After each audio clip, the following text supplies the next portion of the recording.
It's like I don't care about nothing, man. Roll another. Yeah. Oh, La da da da da da. La da da. La da da da. La da da da. La da da da. Всех приветствую. Хочу сегодня сделать маленький обзорчик. Скорее не обзор, а предыстория этого автомобиля. Как мы его выбрали, для чего мы его, где мы его выбирали, какой стоял у нас выбор, взять Ниву либо взять Toyota RAV4. Все-таки мы решили взять Toyota RAV4 98 года, 2 литра бензин на автомате. Довольно-таки неплохой вариант. Машина в хорошем состоянии, удобная.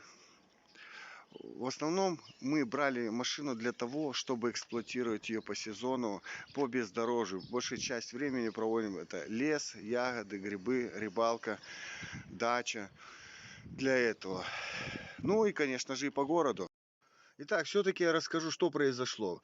Неделю спустя, как пригнали автомобиль, была у нас такая проблема. С утра на холодную заводишь, большая клумба дыма с глушителя, черная, как будто кто-то кирзу палит под капотом, и какой-то такой стук с клапанной крышки.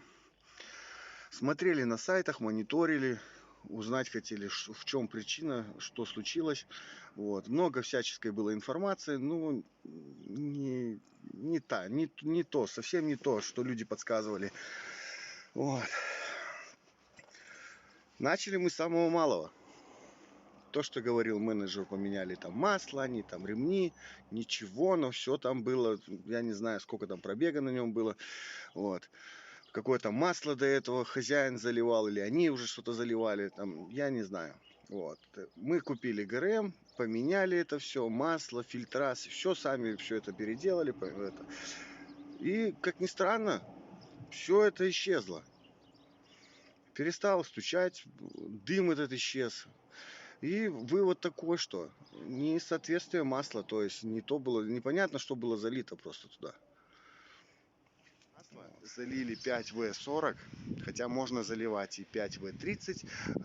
Регламентируемое масло Toyota это 0В20. Залили 5В40 и проблема растворилась. Удобно здесь залазить, управляемость хорошая. Места хватает.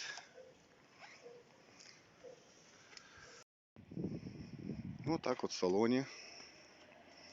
Удобно садиться, ехать удобно. Долго мы с отцом выбирали автомобиль, хотели Ниву, настаивал отец на Ниву, но все-таки остановились на старенькой Тойоте. Может быть, у кого-то такая же проблема, кто-то с этим столкнулся. Посмотрев этот видеоролик, эта информация вам полезна.